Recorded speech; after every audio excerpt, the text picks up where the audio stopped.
Okay, it's Wednesday the 20th of April and I'm about to go and see Batman vs Superman. And yes, I am weeks late, I've been busy, and yes, it's been getting fairly terrible reviews, but it's about time I went and saw what it was like for myself. So let's see what we think in a couple of hours' time.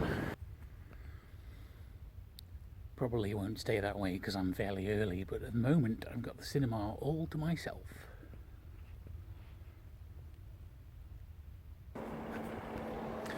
Right, so I suppose it wasn't entirely awful. I'd probably only give it like 3.5 stars on the Netflix scale kind of thing. It was way too long. There was lots of action, but the plot was all over the place, and I don't know, it kind of felt too soon for a team-up movie compared to, say, the Marvel Cinematic Universe, which built up all of Phase 1 before we got to the Avengers.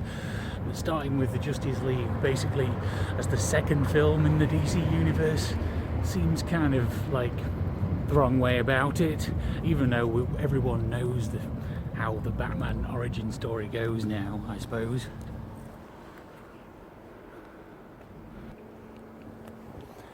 It had like a few good moments, but for the most part there was just too much of it.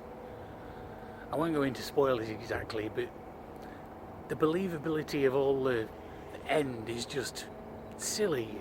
You don't expect us to expect that to be permanent, do you? Anyway, yeah.